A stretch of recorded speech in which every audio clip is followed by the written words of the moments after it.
going to adjust the sound real quick. There we go. And so he lived for 51 years, and they were some of the most exciting, action-packed, and difficult years that our country's ever experienced. World War II involved a lot of courage, a lot of fighting, a lot of death, a lot of serious injury, and a lot of questions that today, even today, seem to be unanswered. As we try to sort out what's going on in our world today, we can look back at the life of somebody who lived it and learn from my father's life and his experiences what we need to know to move forward from here. 50 years seems like a long time. It may just be an average lifetime if you look at the short lives of people in the past centuries. And so it's a time in which a lot of accomplishments can be made if we put our shoulders to the wheel and work. And that's what my father did for his whole life. In 50 years, the United States was built and launched. And I think it's interesting to note that both President Thomas F. Jefferson and President John Adams died on July the 4th, 50 years exactly of 1826, 50 years to the day after the signing of the Declaration of Independence. Their deaths may have been a coincidence. They may have been the act of God. They may have been the result of some scheme behind the scenes that we can only look through darkly and try to figure out. I'm open to all of that. I think it's quite possible that there's still things that we don't understand about the lives and early deaths of those two presidents. But 50 years today is a transition, I think, not only for my father, but also for all of us, because if we take this as the bookends of the 50 years that I believe he has spent here watching over me and my sisters and watching over us and our country and watching over our freedoms, and if we think, well, today is a day that Tom can rest and we can take up the burden. And as we do that, we will feel the power that comes from doing the right thing day after day, no matter what, to serve your country, to serve God, to serve your family, all the things we hold dear to us. That is the mission that people went to war in World War II to preserve. So I've asked Timothy Judd, violinist with the Richmond Symphony, who has become one of our Osprey group. He watches all of our shows and he sends me emails, and so I asked him to come up here if he'd like to come and play something, and he kindly agreed to do that. So without further ado, I'm going to ask Timothy to come on up here, and we will listen to him play the Navy hymn, and following that directly, Nicole Collins. Give me 1 second. All right, we're going to take a temporary break here.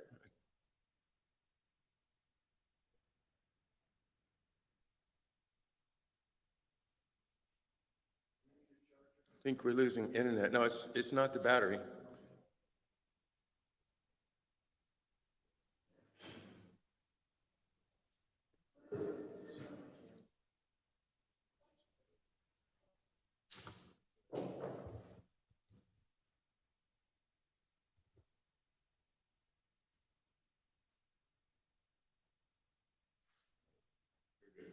Okay. Well, without further ado, I want to introduce Timothy. Oops, there's that echo. Okay, now we're good. And follow after Timothy Judd's violin will be Nicole Collins, soprano, a voice teacher, and a professional soprano here in the Washington area. I've had the privilege of singing with her on stage, and I can tell you she is a fabulous, fabulous performer and a colleague. So Timothy and then Nicole, you have the stage.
Now, to tell us a little bit about the city and the state where my father grew up, Hartford, Connecticut.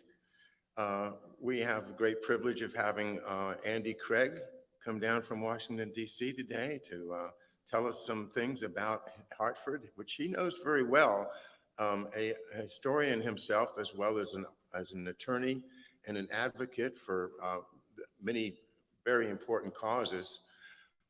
I met him and got to know him through his fantastic book, Presidential Puppetry, as a book which I think is going to be timeless in the way that it really does describe the scene behind the presidents of the past 30 years, what was really going on, Presidential Puppetry, a classic book by a classic gentleman, Andrew Craig.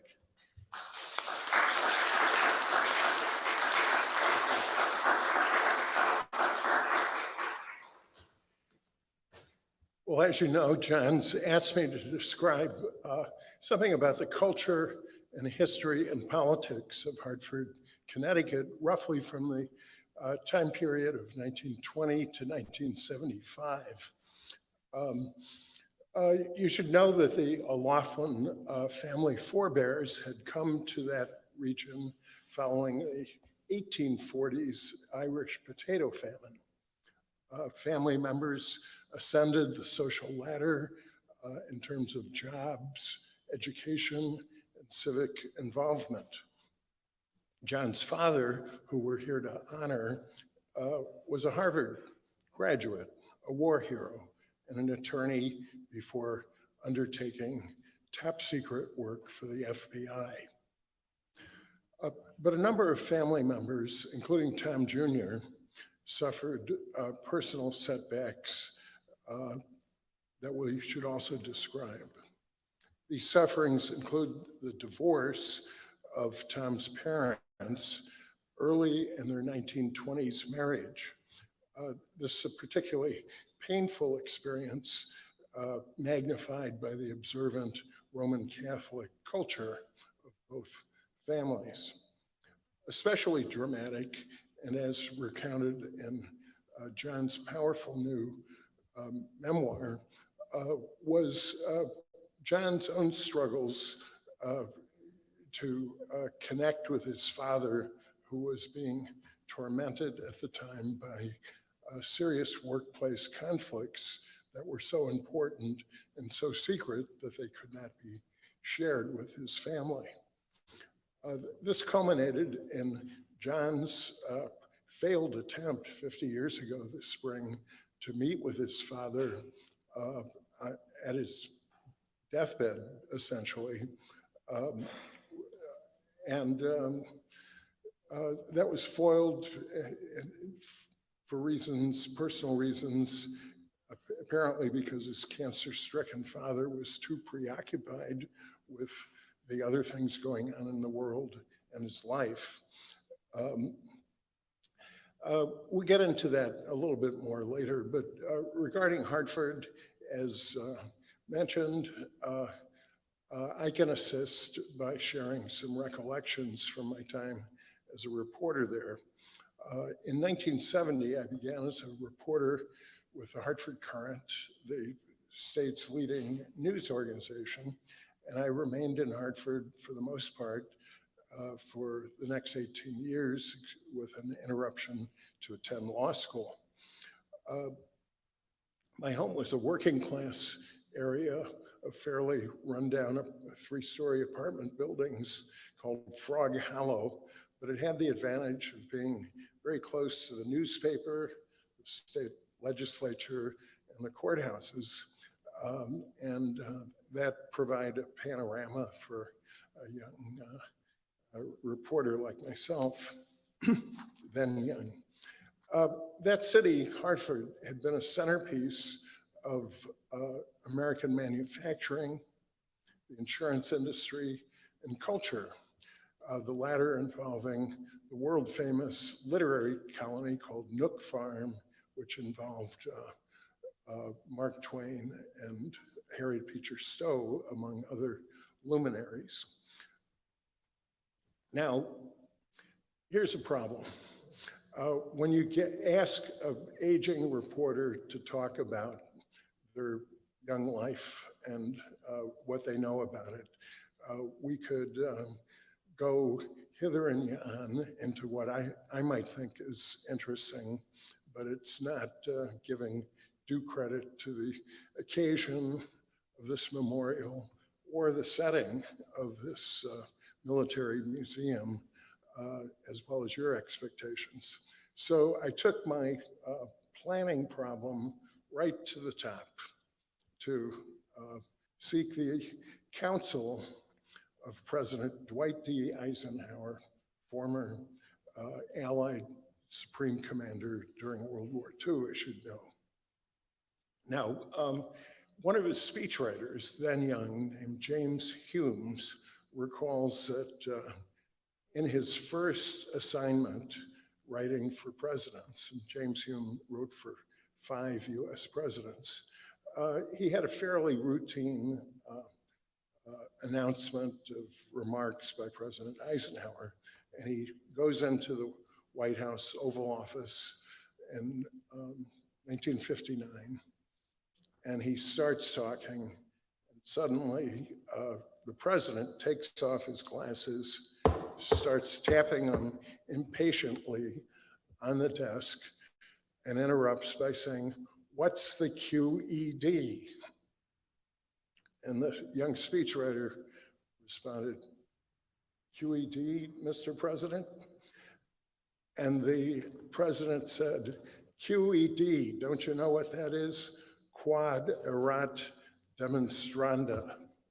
What is to be demonstrated? What's the point? What's the bottom line? If you can't put that in one sentence, you're wasting your time and you're wasting my time." So here's my QED. The title of this talk, and perhaps it might be appropriate for the other speakers. McDuff, a legacy of tragedy and triumph, of continuing importance. With that, let's set the scene about a century ago from the perspective of the O'Loughlin family in Hartford. Family patriarch John O'Loughlin, the great-grandfather of our John, worked a century ago at Colt Industries, founded in 1836 by Samuel Colt, the inventor of the first revolver. This was the gun that won the West, and it provided a key role for, until almost the current times, in providing good jobs with opportunities abounding in other manufacturing in Hartford. Hartford's Pratt & Whitney was also a world leader, this in the realm of machine tool production, which sounds very boring perhaps, except that's what helps make sewing machine equipment and other factory tools that create such products as bicycles and so many other things that we need.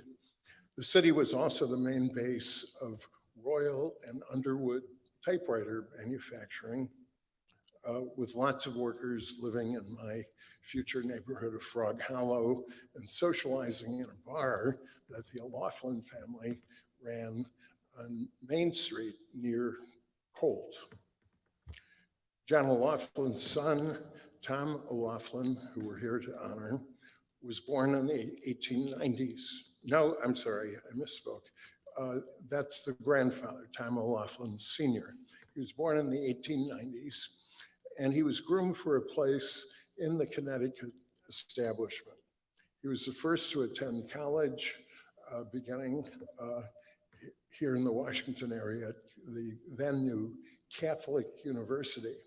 And he graduated in 1919 with a degree in law. But alcohol problems caused him to fail the bar exam and prompt his new wife to obtain a divorce, according to family lore. That was despite the birth of a new son, Tom Jr., whom we're honoring today. The father, Tom Sr., became a teacher and school principal. After the divorce, young Tom grew up in his more prosperous family of his grandparents. His mother was only able to see him on alternate weekends. She commuted during the week from central Connecticut all the way down to a job in New York City. Young Tom would write her a postcard almost every day when he wasn't occupied on his future military and other important work.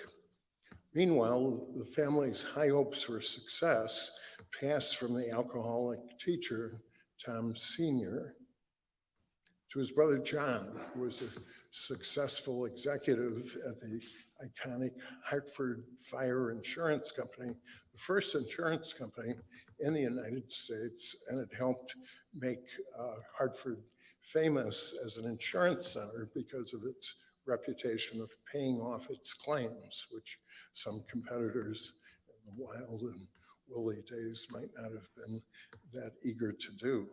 At any rate, John O'Loughlin was an executive there, and his daughter married, his son married the daughter of Hartford Mayor James Kinsella, who was the first of the Irish-American Kinsella, there were three of them, to become mayor of Hartford. So we're seeing a pattern of ascendancy of the family here. But let's take a small detour away from the O'Loughlin family to survey, as John wanted, the status of Irish-American culture in Hartford during those years. There are national implications, both for the O'Loughlin family, and I would suggest for the rest of us, that continue to this day. When thinking about this Irish-American culture, some of us might be thinking of some of our favorite Irish ballads, like from the Clancy Brothers or the Dubliners. And I've particularly been thinking of that in recent months with the passing of several of my Irish-American friends and mentors, including one named Finnegan, Robert Finnegan, a great iconoclastic reporter. But the O'Loughlin family was not of the hod-carrying stripe in those days. They were part of an ascendancy paralleled by the Kennedy family of Boston, of well-educated Irish-American families that were ambitious and successful in politics, including challenging the dominant Protestant, largely Republican power structure in Connecticut and elsewhere. Now, that power structure, in one sense, is symbolized by Yale College's elite secret society, Skull and Bones. Skull and Bones had been founded in the 1830s as a secret society. It involved tapping 15 students a year and inviting them to join the leadership of Skull and Bones, but also, in effect, of the entire country. Now, it's reliably reported when you penetrate the secrecy that part of the funding for Skull and Bones, as well as for a number of these leading families, came from the opium trade. Now, this was described in history books and many other places as the tea trade or the spice trade. Now, even imagining, if we can, thinking gee, people really seem to like their spices and they like their tea, but it's hard to imagine these great fortunes being built on that. Well, part of it was built on that, but the engine was profits from narcotics trafficking. I think we can reliably say, and this in the 1840s. And I'll pick as one example that I just recently researched for this, but you might find interesting, showing the connections from the past to current times, is the story of Cheney Mills, which is located just to the east of Hartford in the city of Manchester. Now, Cheney Mills started in the mid-1800s, and it specialized in advanced techniques for weaving silk, and it became the world's leader in manufacturing silk. And it's all very impressive. I mean, you don't easily build something like that, but it's reliably reported, again, by, this time I'll name the source, Trine Day Publishing has published some books on this, that the Cheney family was assisted in this time by the opium trade that helped pave the way for expertise and success in silk manufacturing. Now here's an interesting part of this, at least I thought was interesting, that as I go through recent revelations of who was in Skull and Bones, I counted 8 members of the Cheney family as within this elite 15-person-a-year society within the years 1894 to 1902, which is pretty remarkable. And yes, it's the same Cheney family that's famous today. Vice President Dick Cheney and his daughter, the Congresswoman from Wyoming. Well, taking another step back to the big picture, the most successful challenger to the power structure of the last century was John Bailey. John Bailey, born around 1907, was Harvard-educated native of Hartford. He became the Democratic state chairman in 1947. He continued that post until 1975, when I was a young reporter. So Bailey was constantly in the news. And one of his innovations was to bring forward Irish-American candidates like himself, Italian-American candidates, even Jewish candidates. Someone like Abe Ribicoff, the senator, was one of the first Jewish candidates to have any success in Connecticut, and that was during the Bailey era. During this period, John Bailey was also National Party chairman from 1964 to 1968, following the successes of John F. Kennedy, who he supported for president and during the presidency until his assassination in 1963. When I became a reporter in 1970, this legacy was continuing strong. John Bailey's son, John Jr., was the top prosecutor in the Hartford region, and we'd see him around and cover his cases. John Bailey's daughter, Barbara Kennelly, became a member of Congress representing Hartford, succeeding William Cotter, a cousin of John, who had been state insurance commissioner and was creating headlines with whether to approve or not the world's biggest merger in history, the merger of Hartford Fire Insurance Company with ITT, an upstart conglomerate. So we'll end that kind of survey as saying when a member of the O'Loughlin family is charged with whether to approve or not the world's biggest merger. That's working your way up in the power structure. Another Hartford contemporary of Tom Jr. was Edward Bennett Williams, a Hartford native born in 1920, about the same time, who of course came to Washington as one of the ultimate power brokers representing the Washington Post, the National Catholic Church, the head of the CIA, Richard Helms, and many mob figures, as well as many other clients, both notorious and famous.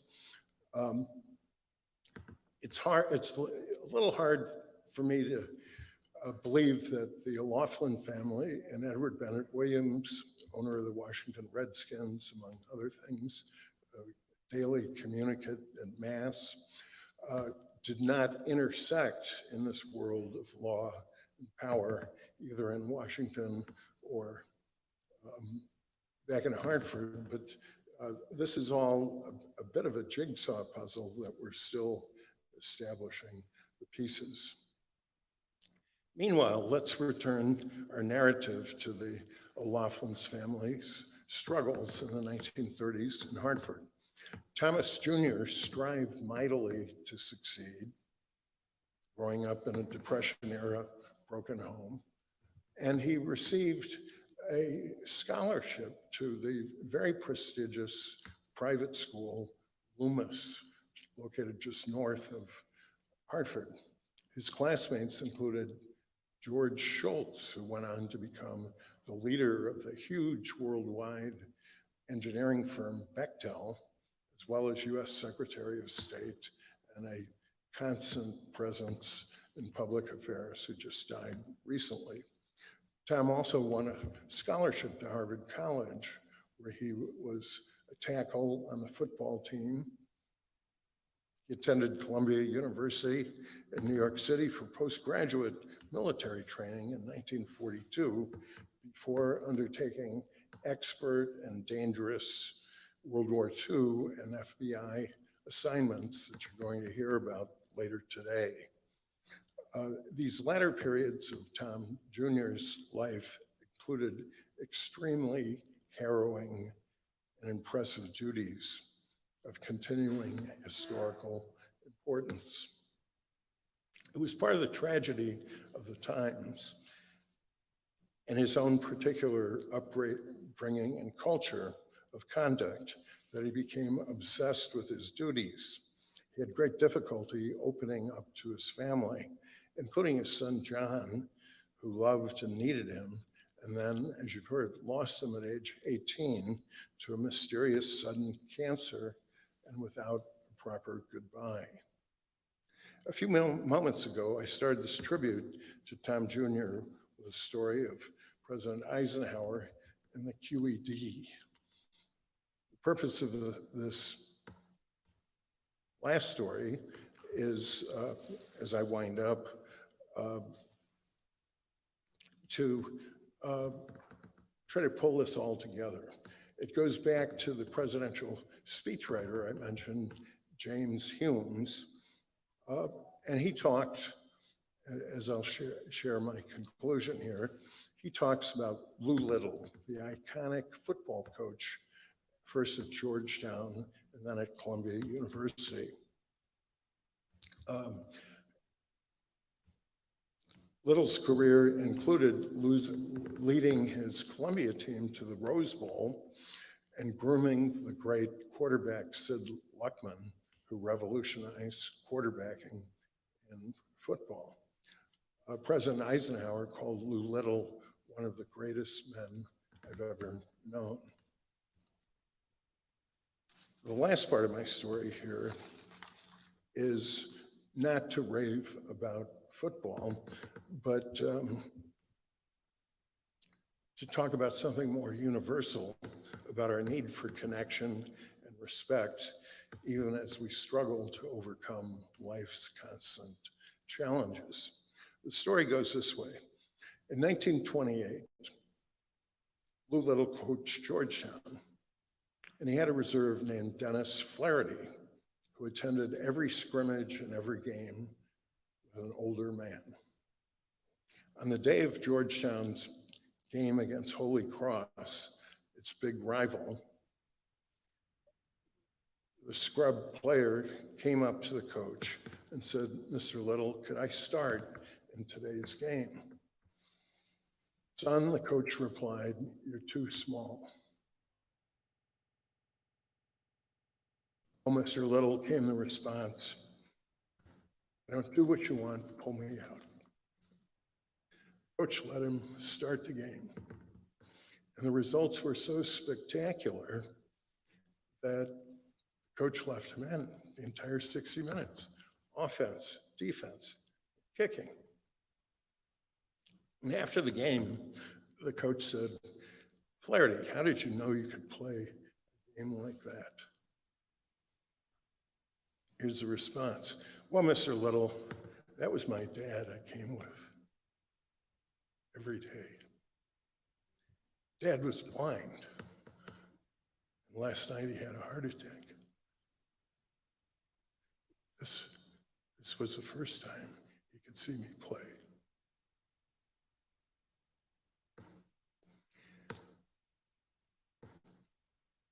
In the same spirit, I'd like to thank the Thomas OLoughlin Jr., who we're here to honor, can see from afar just how much his son loves him, and in ways almost impossible to see or express during troubled times for that family 5 decades ago.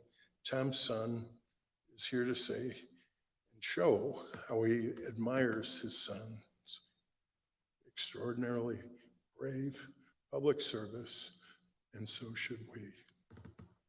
Thank you.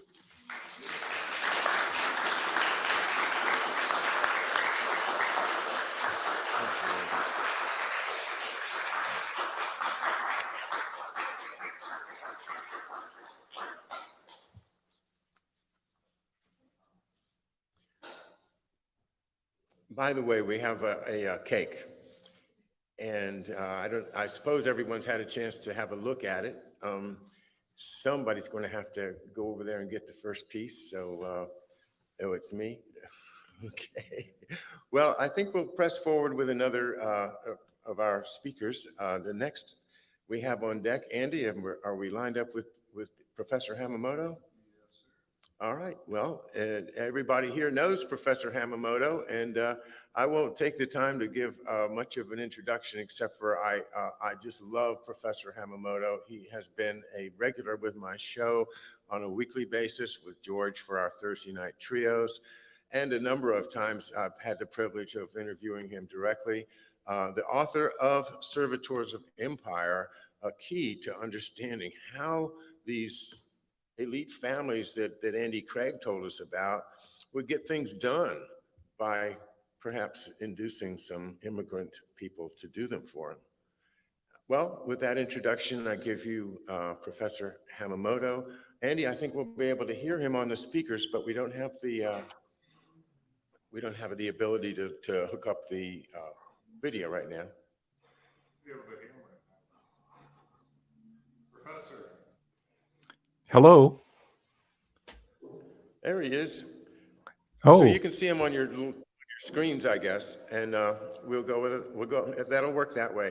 Anyway, thanks for being with us, Professor Hamamoto. thank you so much. Thank you, John. Good afternoon, ladies and gentlemen. It's my privilege to be with you here today in honor of a great American, Mr. Thomas Francis OLoughlin.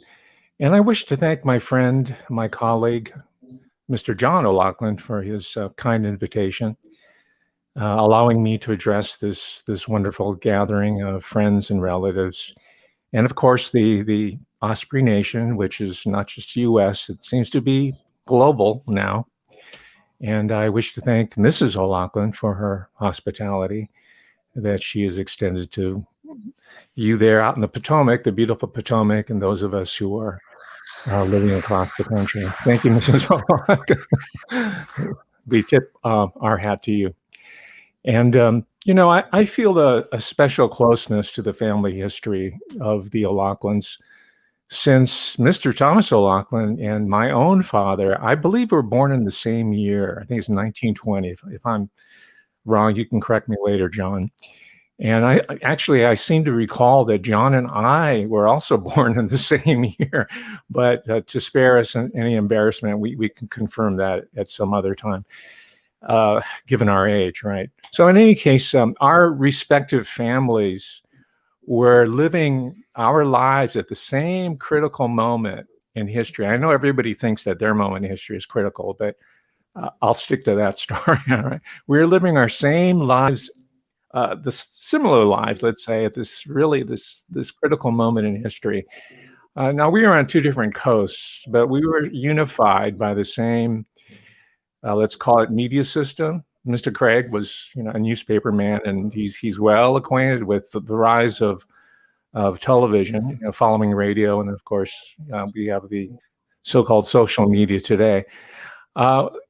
Even so, even though it was kind of like a national culture, as we were talking a couple of weeks ago, we were bound by the Ed Sullivan Show, even though it was on time delay out here on the West Coast. But we were kept innocent. I think it's safe to say all of us, adults, that's parents, our parents, to a lesser extent, because they were mature and they could read between the lines. But certainly we children, John and I, we were kept innocent of the darker aspects of our national history and our politics. And the sources, school and various civic organizations and the new.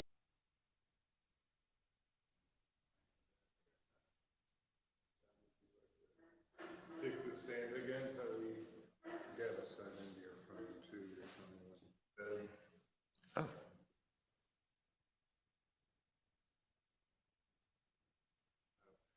Prosperity, but I don't know about John, but I took it for granted. I thought that's just the way it was.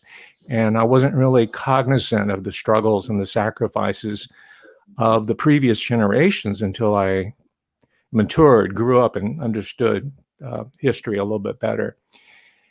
But anyway, this era of prosperity lasted for quite a while in retrospect. It lasted for at least a couple decades. But by around the late 70s, the 80s for sure, this great dream, this dream of the universal middle-class society, the secure, economically productive, endlessly productive society and secure, materially secure society, that whole image began to prove to be an illusion for growing numbers of Americans in the population. Right, including the great working class people. Mr. Craig gave a really great social history and overview of the culture, the working class culture of Hartford, Connecticut. And that story was being repeated all over this great nation of ours. And this is something that I think everybody in this room and everybody that's watching wants to see return to the American Republic. So nonetheless, there was this underside, not to be a downer, but there was an underside of American history through the 1950s and 1960s that we baby boomers, John and I, we were oblivious to it. I think it's safe to say. Our parents had lived through the Great Depression. Both my parents, who were born and raised in the territory of Hawaii, they talked about how they just would go to school barefoot. Of course, it was in the tropics, and and the weather was perfect year round. But anyway, they were, not very well off. But that was a story that was being played out throughout the country, throughout the world, really, right? And this is what led to the hostilities of World War II, right? Which I'll get to in a moment. So our parents lived through this Great Depression, and it's more than just a cliche. It's real. It's a lived experience, and they brought through this. They lived it through their bodies and their cultural, their historical, their political memory. And I think that's one of the real reasons why this generation that preceded us were both the men and the women. Let's not forget the mothers and the ladies who really held down the household, much to our advantage, as it turns out. So they live through this, and it's not just some sort of historical marker. It's very much with us here today in the 21st century. And then came the deprivations of World War II, including rationing and coupons for food and gas and all sorts of deprivations that are really unthinkable for today's generation. So John and I, we grew up in this sort of paradisical society. And I don't know if we appreciate it or not. At least I kind of just took it for granted. So we boomers lived what the Beach Boys referred to as the endless summer. Wow, the endless summer. I mean, what a utopia, right? On the other hand, I recall my mother just kind of telling me, not just shaking her finger at us, telling us how great we had it. And that was my dad's job. He always liked to tell us how spoiled we were. But I recall my mother telling me how she had to carry a gas mask to school in case the Japanese Imperial Navy decided to return to the Hawaiian Islands for another attack. And I just couldn't fathom that. And then later on came this whole fright operation. This was a psyop before I knew what a psyop was. They just scared us daily. We would have to duck and cover. I don't know if John had to do this at his school, but we had to hit the deck. We went under the desk and we covered our vital parts and prayed that it would be a quick ending, right? And there was all this this is when television was really big, is coming in, and we were being hit by this constantly. And we grew up with this sort of low-grade paranoia for decades afterwards. So my mother was a teenager, a little girl, early high school, I guess, when Pearl Harbor hit, and shortly thereafter, this is how history operates. Mr. Thomas O'Loughlin was sailing to the South Pacific. He had got his commission, as Mr. Craig had alluded to earlier, he went through officer training school at Columbia University, and he was commissioned as a naval officer. So he headed out there on those great ships, many of which, by the way, were constructed not far from where I am now, here in Oakland, California. And Mare Island is part of Mr. O'Loughlin's story. I think the USS Nashville had a history there. By the way, there was a huge explosion that killed a lot of people in 1944 on the island out there. Was a huge ammunition depot, and they could hear the explosion, and windows were breaking all the way to the San Francisco Bay Area. So this is a heavy militarized part of the country as well, California. This is the gateway to the Pacific, right? And that's, by the way, why the University of California was built by these very skull and bones people, members, right? Sworn in, this blood brotherhood.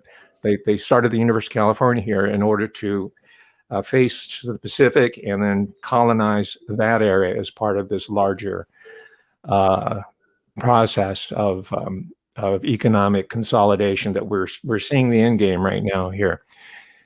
So as we've learned, you and me, and people all over the world now, over the past year, we've been exposed to the historical research and these discoveries. It's just, them. I don't have to rehearse them here with you. The TDY revelations, that was a good one.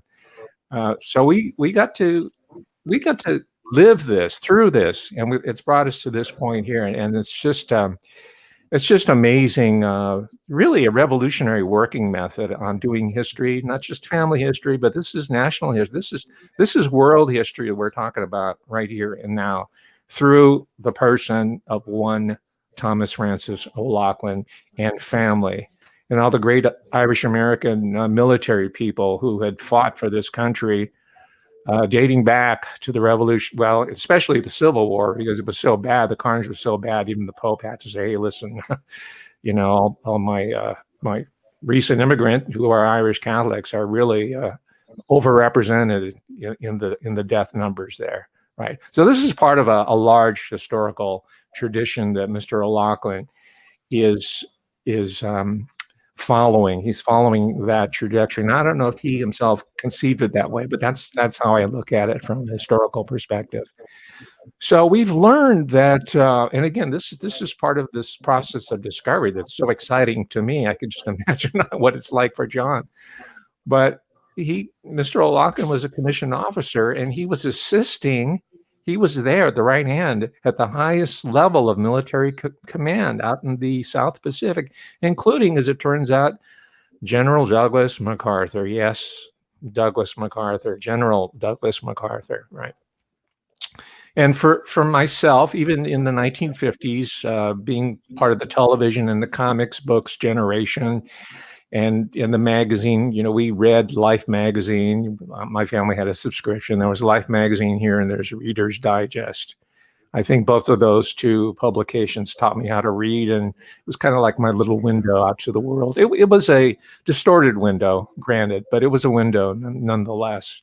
So this is where we read and learned about the exploits of General Douglas MacArthur. And there was Mr. Thomas O'Loughlin at his side, assisting in this war effort, an incredible, I don't have to tell you, monumental logistical as well as military and political exercise way out there in the South Pacific. Now, what the articles, including Life magazine, the loose publications and all the rest, and television, right?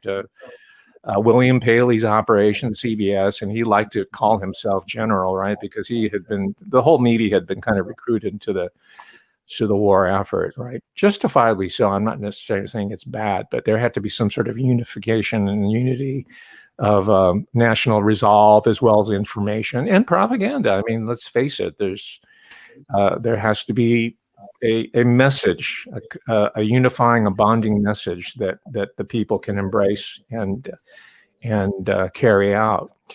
So what these articles and these mass market publications and network television were concealing from the American public was that, as Brutus would say, there was a serpent's egg growing within the shell of the American Republic. And this was a monster that was being hatched of stealth, of intrigue. It was being hatched of criminality, and it was being hatched even of political assassination, right? And today, this abomination is known popularly as the deep state. So this was its genesis, right? And here again, at a world historical turning point during the turbulent 1960s, right? And I don't know what John was experimenting with back then and what he was listening to, but I saw the pictures, John. You had the long hair and everything, right? You were wearing the uniform. But seriously, this is a world historical turning point during the turbulent 60s. Again, Mr. Thomas O'Loughlin, he was called to duty by our government to defend this nation against those who had usurped the constitutionally mandated power that was intended to be held amongst us, we the people. So again, World War II and in civilian life, the 50s were supposed to be a return to domesticity, and you buy a house and you marry your girlfriend, your engaged person, you have a bunch of kids and you send them to school. I mean, that was the 1950s standard package in a nutshell. And yeah, my dad had the GI Bill. He was able to buy a house. He was able to go to college with the GI Bill of Rights monies and all that. So that was part of the I guess the culture, the material culture, the political culture at the time. So Mr. O'Loughlin was thrown back into the fray, and he was sworn to secrecy as a requirement of his profession. So he had to keep this up. I mean, the men of our father's generation in general, because whenever I would have visited my friend's house, I was afraid of their fathers, their dads, because they were sort of strong, silent people. They were buttoned up, and today we would call them emotionally closed off or emotionally unavailable, right? And if they heard that today, they would just laugh. And this whole idea of safe space, they'd say, man, where have you people gone wrong? So, but he had Mr. O'Loughlin had a special burden in that he could not really share this information, not just the nuts and bolts, but the emotional information that he had to carry with him, and all the different. One can only imagine the different conflicts that he had to grapple with. Him and many other men of his generation, I should say. And it might be very well that because of this deep knowledge that Mr. O'Loughlin held, this might have been one of the reasons for his premature death. And if you've been following the storyline, you know what I'm saying, and I'm sure John will cover that in his book, which I'll talk about in a moment before I conclude. So those of us like John, our fathers, they were veterans of World War II, and we were supposed to have this standard package of Cub Scouts, the Boy Scouts, Little League, and John, you were in band too. I guess I was also in the band. I think you were a trombonist. I was a clarinet player. All these childhood activities. It was idyllic, and the pictures of our fathers were not three-dimensional. At least for me, I didn't really form a three-dimensional understanding of what my dad was until I had matured into adulthood, until I got married, until I had a child. Then I said, oh, okay, I get it now. And besides, and I don't think my father was alone in this. My father was not the most self-reflective person in the world. He didn't really share a lot about his emotions, his feelings. And he talked a little bit about the war. Most of it was a very unpleasant memory for him. And honestly, according to my mother, he was not a very good soldier. He had a problem with authority, which he maintained all his life. And I think I inherited some part of that. So it's not all bad, okay? So at some point, we make peace, though. We make peace with our parents, our mother, and our fathers. And it's through a fog lens, it's kind of distorted. It's through memory. And we have these half-whispered family secrets, right? And you have these imperfectly pieced together stories, right? This factual information gathered from here and there. But few of us really have the opportunity or take the time and expend the effort to delve systematically and as passionately as John O'Loughlin has done in seeking to understand our family history, right? We might have the family Bible and it's got, some names in it, or the little baby books and the scrapbooks and all that. But John has taken it way further, right? That's where he started. But now he's showing how the O'Loughlin family saga, which includes his father and himself, how it intersects with this larger history, this national, this world history, really. And I did get a manuscript, an early version of it, so I got a little sneak peek there, and I said, "Wow, this is great." And more on that in a moment. I'm not going to get ahead of myself, but let me take this opportunity to congratulate John on this fine accomplishment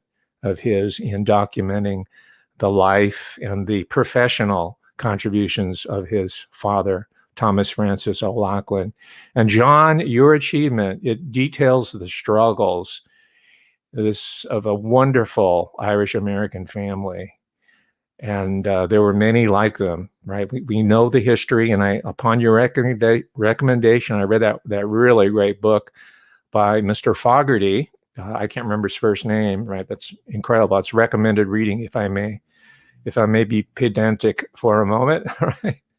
And this story, as I was reading, I said, wow, this reads like a screen treatment for a John Ford movie, right? The Quiet Man, How Green Was My Valley. And of course, he made all those great war movies. Those are the ones I liked, and watching all those reruns on TV, right? And it should be remembered that the classic American film director, John Ford, had a couple of features of his life in common with Mr. Thomas O'Loughlin, and in that they were both of Irish American heritage. John Ford, his birth name was Seamus O'Faney, but he had to change it, or he felt he had to change it to deflect the heavy anti-Irish social discrimination of the times. And by the way, that discrimination went back to the time of even before the Civil Wars. So when Mr. Andrew Craig talks about this social history that's rooted in struggle, social struggle, economic struggle and rise, that's documented historical fact. That's the part of the lived experience of the O'Loughlin family and the Coakley family and many more others, and families of all different ethnicities, people from all different points of origin across the world. And that really is part of what makes the American Republic so great and so strong. And that's what makes us here today want to win it back for we, the people, right here in the 21st century. So also, John Ford was in the U.S. Navy. He was a commander, and it was more than honorific. He was out there out in the South Pacific, filming them with the U.S. Army, the Signal Corps, gathering some incredible footage. So there were some reenactments, but most of it was documentary footage that were brought back home stateside for the people to see what was going on in the war. And later on, they became documentaries unto themselves. And again, if I may be pedantic for a moment, I would recommend this great documentary film titled John Ford at War. And then you will get perhaps just a little glimpse into what Mr. O'Loughlin and so many other great men were experiencing while under enemy air attack. This is incredible footage. So in closing, I wish to thank Mr. Thomas Francis O'Loughlin for the personal sacrifices he made in the commission of his profession as a law enforcement official, as a public servant. Your heroic deeds have been recorded by your dutiful son, John O'Loughlin. And in so doing, he's ensured that your legacy lives on. And I know that all of us here take deep inspiration from Mr. O'Loughlin as we ourselves struggle through the current challenges that are being posed by this now fully formed serpent that threatens the existence of not just the American Republic, but the existence of sovereign peoples the world over. So thank you very much, John, for allowing me today to address this audience of friends, family, colleagues, and of course, the Osprey researchers, right?